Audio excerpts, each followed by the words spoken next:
Hello, my name is Janice B. Gordon, and this is Scale Your Sales Podcast. Welcome to Scale Your Sales Podcast, listed number 9 of 43 best podcasts for every sales professional.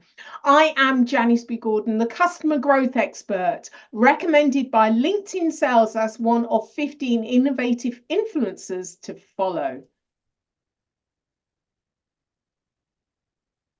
In today's episode of Scale Your Sales Podcast, my guest talks about her experience of growing the Southern European region from being one of 7 and the only woman in a team to now being one of 100 and a sales leader in the most successful region that started with her initiative of talking to everybody, finding a local distributor, and now being a leading light in this region and with her competitors as well that are amazed at her success. So I really wanted to unpick what that took and what she did.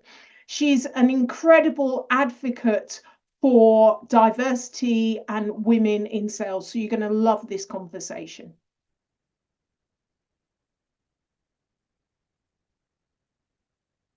As a distinguished go-to-market senior leader and the current head of Southern Europe in Cloudflare, with over 15 years of experience in the tech industry, with expertise in scaling organizations to new heights. At Cloudflare, she was involved since the early days, helping to scale the organization to $1 billion revenue as it is today. Her trajectory encompasses pivotal roles in industry giants like Cisco and Dropbox, where she left an indelible mark as an expert in navigating the intricate landscape of large-scale enterprises. Welcome to Scale Your Sales Podcast, Cristina Lasagni. It's good to have you on here. Likewise, thank you for hosting me. Well, I can't wait to dig into this because your profile is off the charts. I absolutely love everything you do and you say, and I've really got to set the timer here so I don't go over because I love you already. So Cristina, I would love to understand what it is, why you're so passionate about inclusion and diversity. Now, it's obvious, we're both women here. I'm an ethnic minority, so I'm engaged in this, but not everyone else is. So what is it in your experience that has made you more passionate about this subject area? I think inclusion and diversity is always a buzzword that I heard in the early stage of my career. I used to work for Cisco. So everybody was like, oh, we need to be inclusive. But it was such a big company and it was like my first years in my career. So I didn't really have clear what it meant. Yeah, sure, we had training on bias. I'm like, why are we doing all this, right? And then I kind of grew up like as a big girl and I started to have like leadership roles and stuff. And I thought, well, actually, these things really make sense for me. So in my career, when I scaled Cloudflare from 0 to hero, which is now a $1 billion company, basically, I had been given the chance to build a team from scratch, and it was a very rewarding experience. So I really found naturally I was connecting more with girls than with their male counterpart, because I was kind of aligned to the way they thought and the way they expressed themselves, while instead I was surrounded by men. Because my first job in corporate Cloudflare, I was the only female sales in the team. So, like for me, it was mind-blowing the fact that actually, we naturally, as a human being, we're kind of attracting who we are and how we think and how we talk, as opposed to, some kind of stereotype CV that you go and send and read. So I definitely always, when I look for team members, I always look for the best talent, man, women, don't care, right? However, I found that there is a lot because obviously I'm a woman in women professional that sometimes is underlooked in tech kind of industry. And I know that we have all trends, this trend of kind of reversing this situation, and some company now wants 50% women and 50% men, but there is no magic formula. There is not a magic wand. The only experience that I can bring to the table that I realized I was the first sales woman leader in my company. One, and second was like I was the only one having a 50-50 representation, male and women, in my team. I didn't do it on purpose. It just happened. And it may be because I'm a woman hiring manager, right? So I think you're absolutely. Do you know often I'm chairing panels, women in sales, diversity in sales, and then like you ask the audience for questions, and men always put their hands up, and it's great that they're allies, they're in the room, but it's quite surprising. I often get, yes, I've tried to recruit women, but they don't stay. What are you doing? Pointing the finger at us on the panel. What are you doing? Like we're the problem, women, and we have all the answers. Well, actually, we didn't create this problem. Men did. And it's really very much in our sales industry, and particularly, in tech being the only often, it's still a problem. And if it's a problem, and if it's an environment where women, either it's difficult to recruit and they don't stay, then it's actually not the women's problem, it's the system's problem, it's the company's problem. And they really need to be intentional about solving it. Now, you being a sales leader, you solve it naturally because women are attracted to you. You understand their language, and women leaders naturally attract and recruit a diverse team.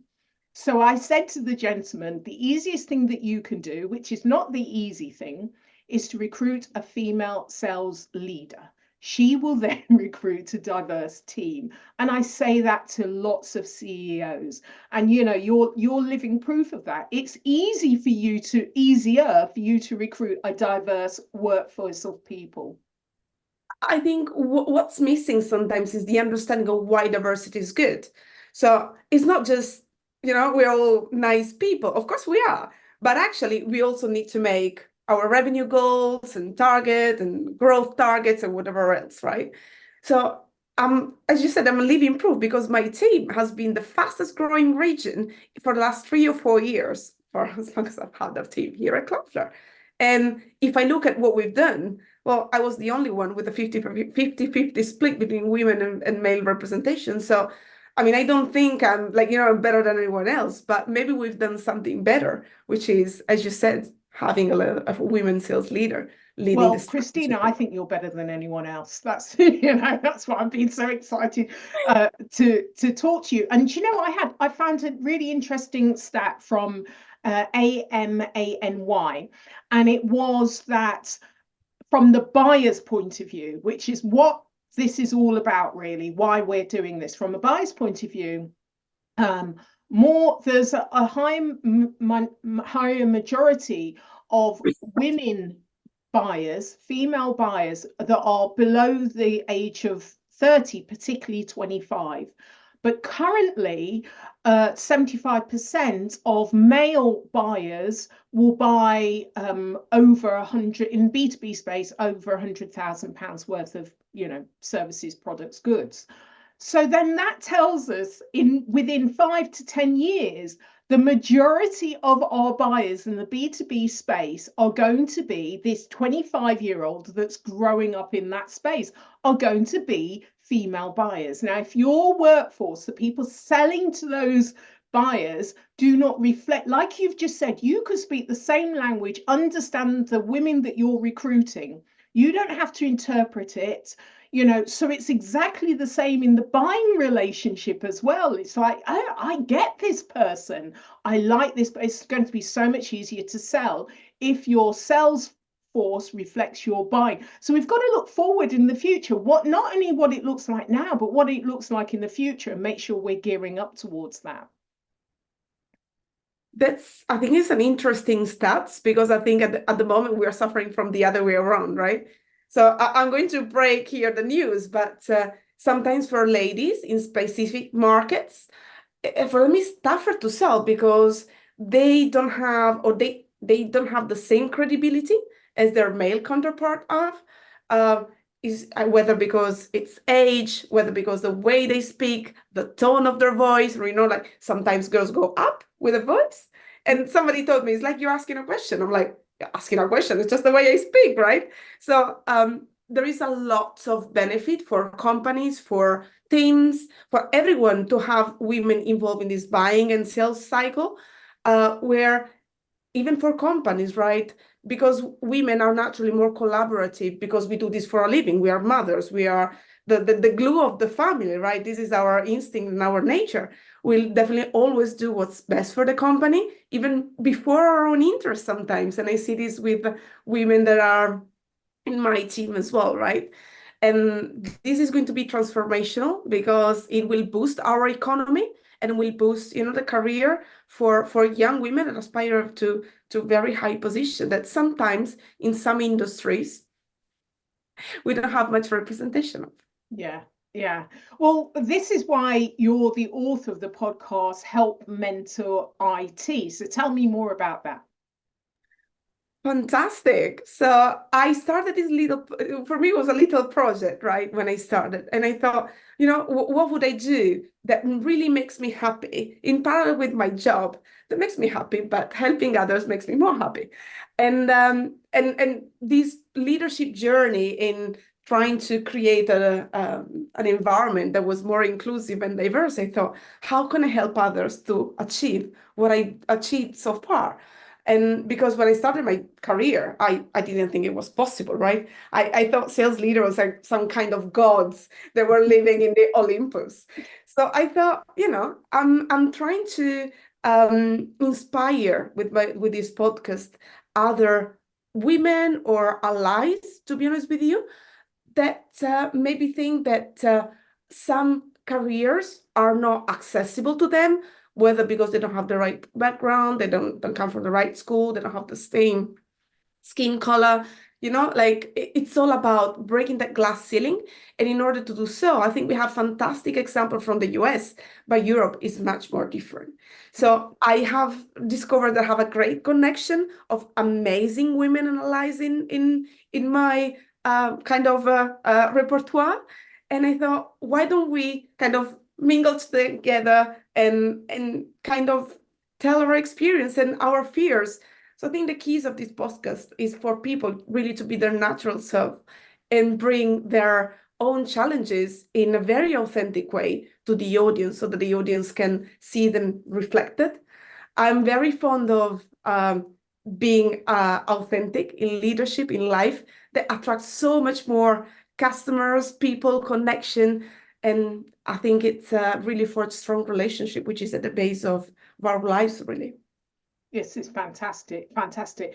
What I'd like to talk about is how you started in a Cloudflare, Flare, in that your experience of growing your region, I think, is a fantastic lesson to many people listening that might be struggling and they have a region, a sector that they need to grow. And they're probably coming from more of a traditional sales background. But what you just did it all. You just said, I need to crack this area. I'm the marketing, the customer success. I'm just going to do it and throw myself in. And also for founders, I think your story is really important for founders as well that need to develop a customer base. And so tell us more about, how you found yourself kind of developing the region into the success that it is now. It was a lot of fun. So everybody that asked me that question, I'm going to talk forever because I really loved what I did here at Cloudflare. So I kind of stumbled upon this company, right? So I was looking for a work and I saw this company and really thought, I'm really passionate about what they do and about their mission of making the internet a safer place. So I think that after the interview and everything, I started in sales as one of the first woman in the AE, in the account executive parking lot. We were only seven, I think, in the London office. We were like 50 people, very, very at the beginning.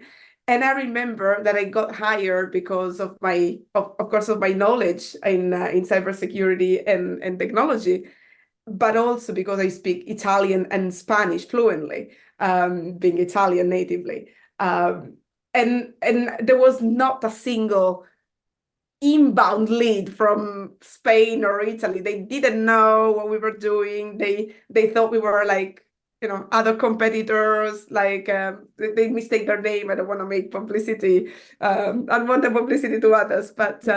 That was quite daunting because I was picking up the phone and I said, "Hey, I want to talk about your web application firewall, your WAF." And they're like, "What is that?"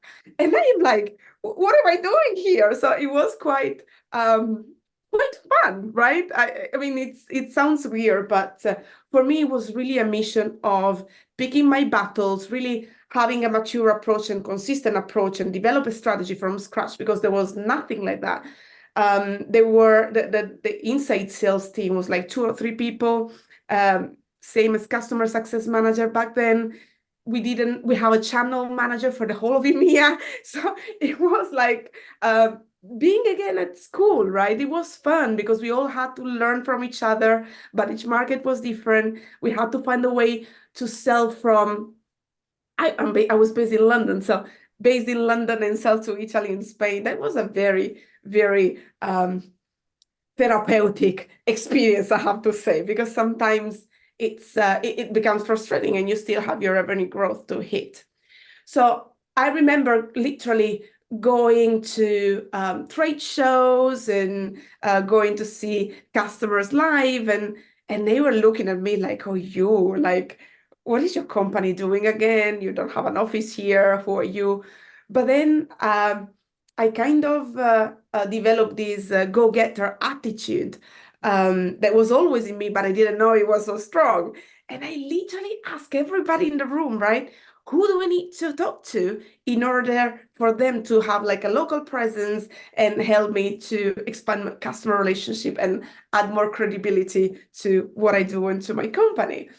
And I met this guy and he said, go and talk to this company specifically. And Janice, I can tell you, I didn't even get that name right. I had to ask them 4 times before I got it right.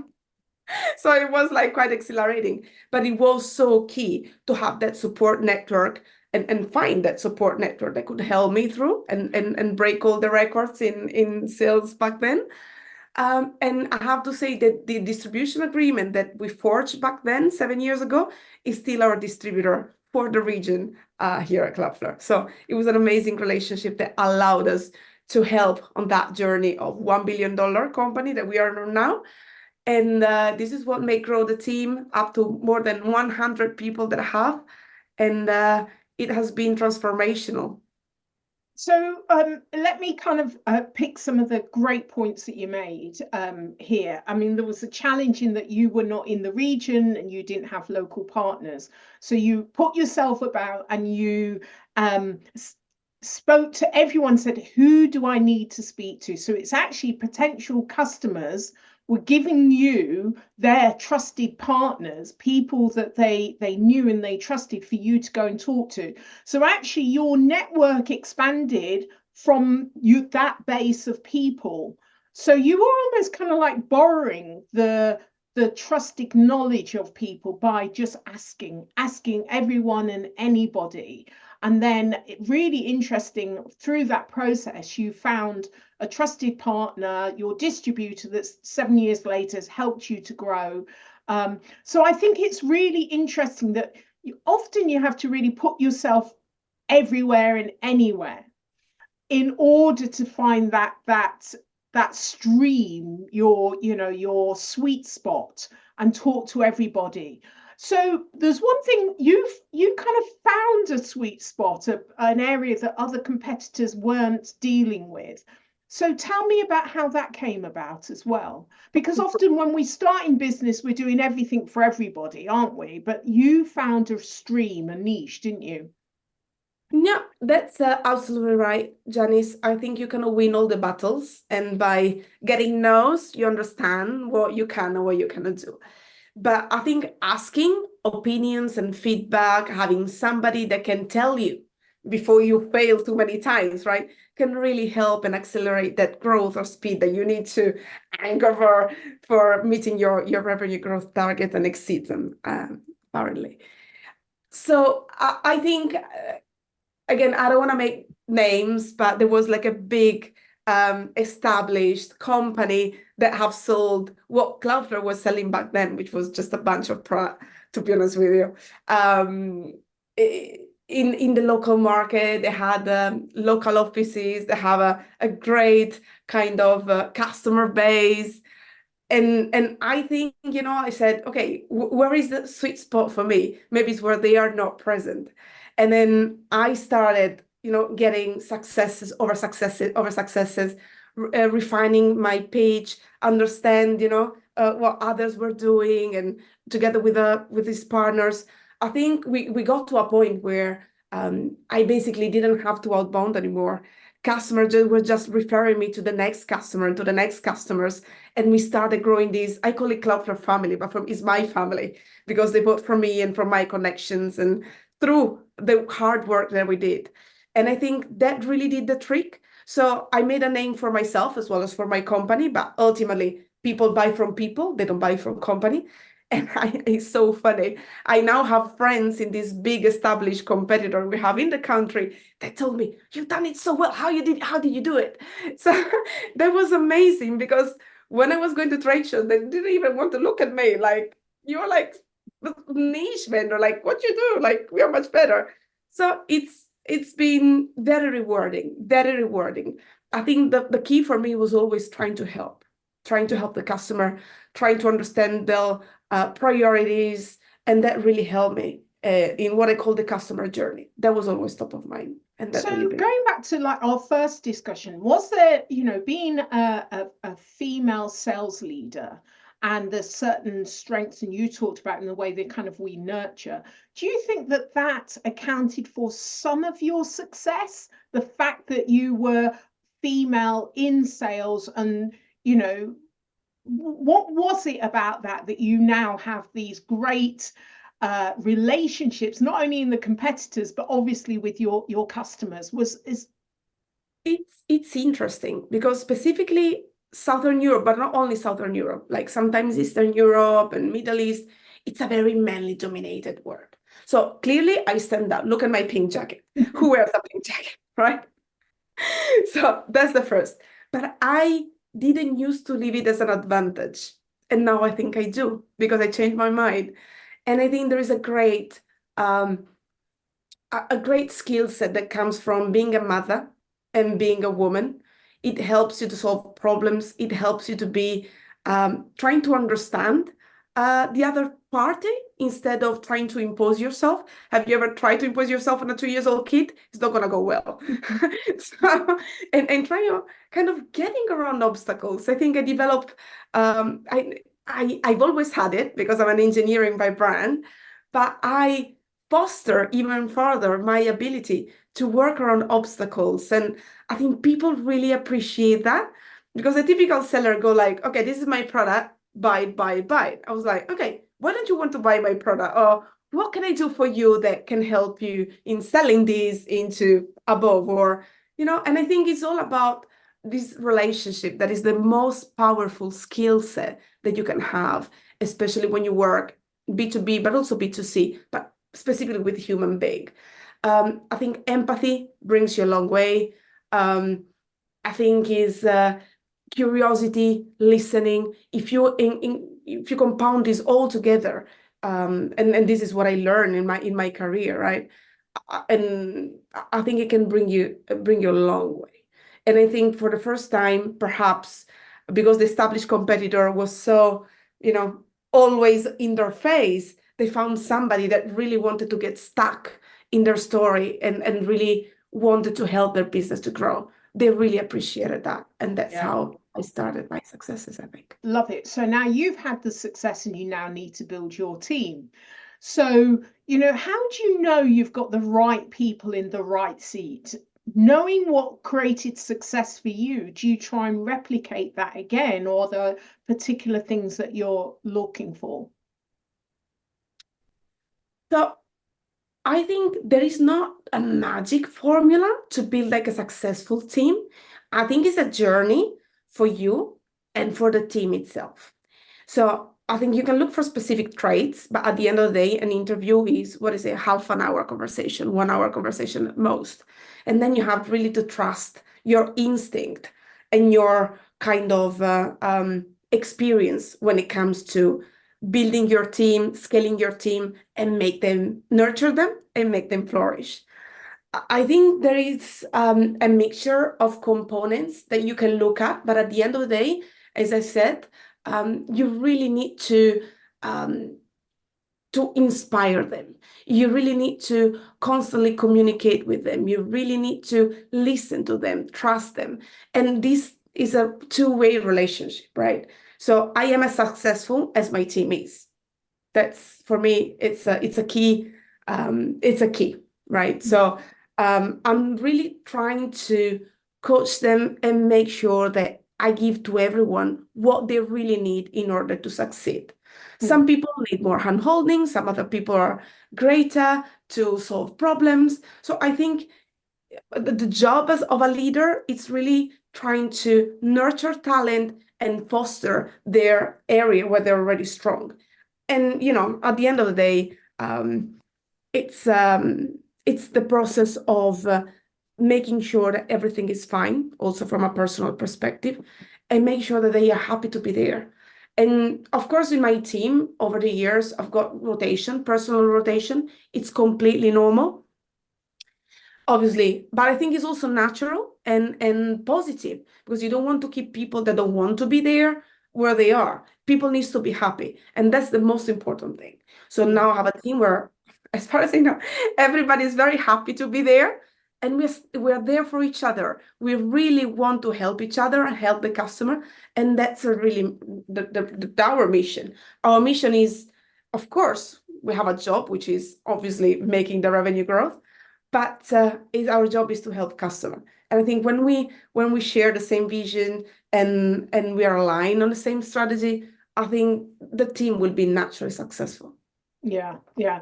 But in hiring so many, moving, into kind of accelerating the growth stage and hiring, so there must have been some mistakes that you made in the hiring process.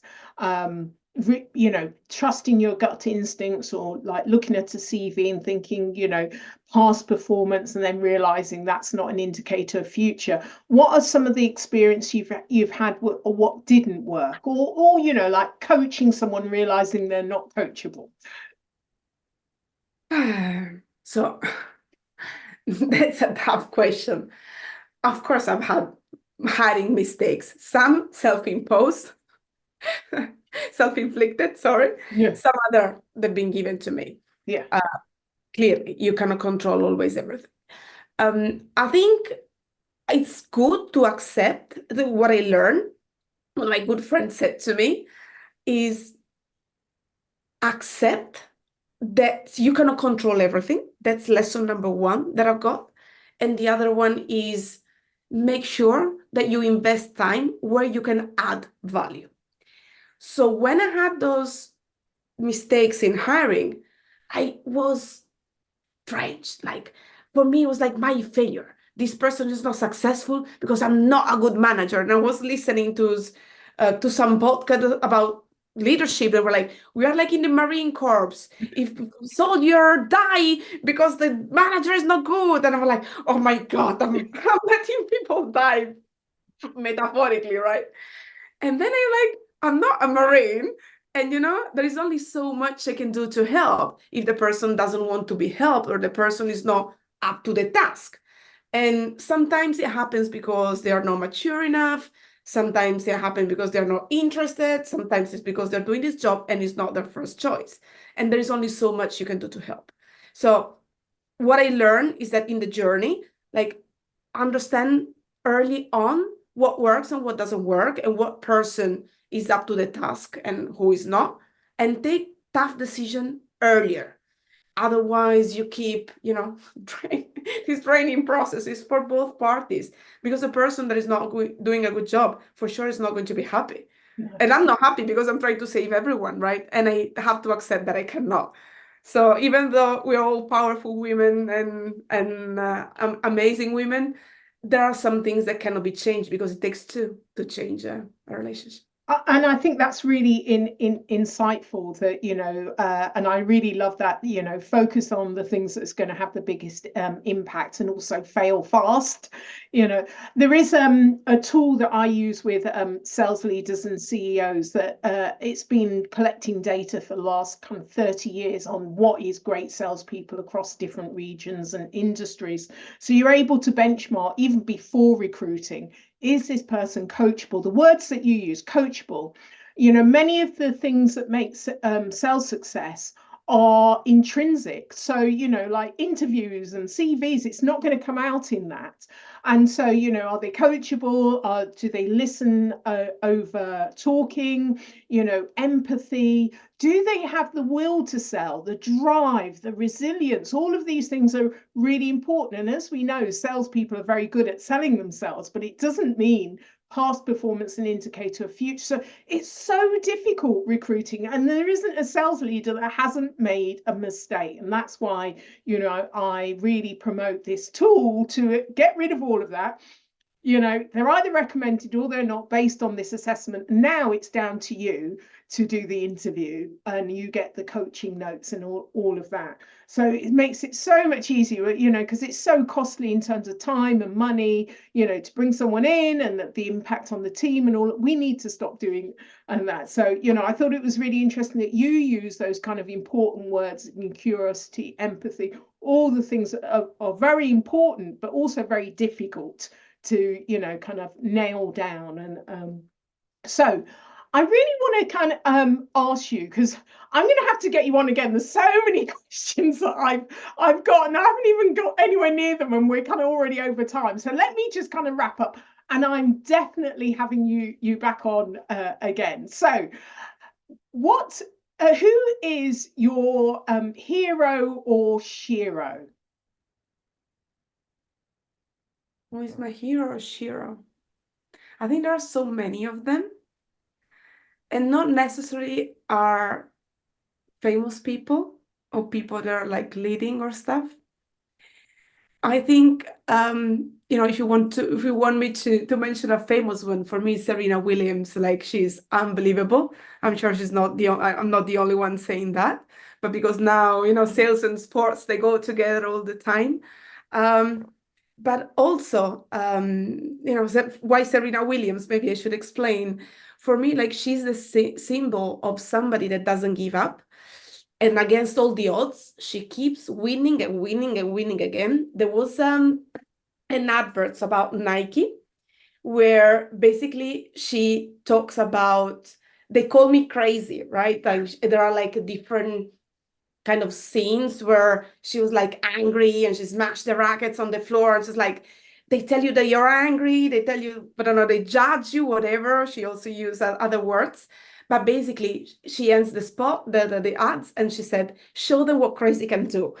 And for me, that's so powerful, because how many times I've been called crazy or been called names, right? I think at the end of the day, it just matters what you are and who you are and what you want to achieve, and just go get it, no matter what other people tell you. And I think we've all been told, you cannot make it, or you're not good enough, you don't have what it takes. It happens so many times in my career. And I take pride showing these people that told me you couldn't do it. Look at me now. Love that. Look at me now. Fantastic. This is brilliant. Absolutely love that. And it's a testament to your whole career, Cristina. So how can listeners get hold of you? Well, you can find me on LinkedIn. I think I'm the only Cristina Lasagni in LinkedIn with no H, by the way, but still, I'm the only one. Or you can, tweet me at C Lasagni, my surname. And I'm super happy to help anyone that wants to, forego on the same journey as I have done, growing companies, getting to sales leadership, even exchange views on how to penetrate new markets.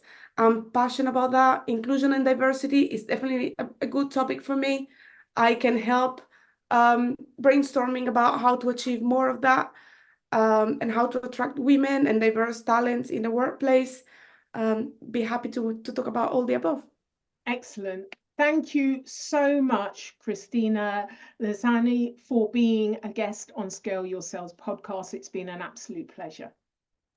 Likewise. Thank you so much, Janice, for having me. Very inspirational podcast and woman. Thank you so much. Thank you for listening to this week's episode of Scale Your Sales podcast. If you like this discussion, feel free to listen to other episodes or watch the captioned show on YouTube and subscribe to future episodes. I would really appreciate it if you would leave a positive review on iTunes. Thank you.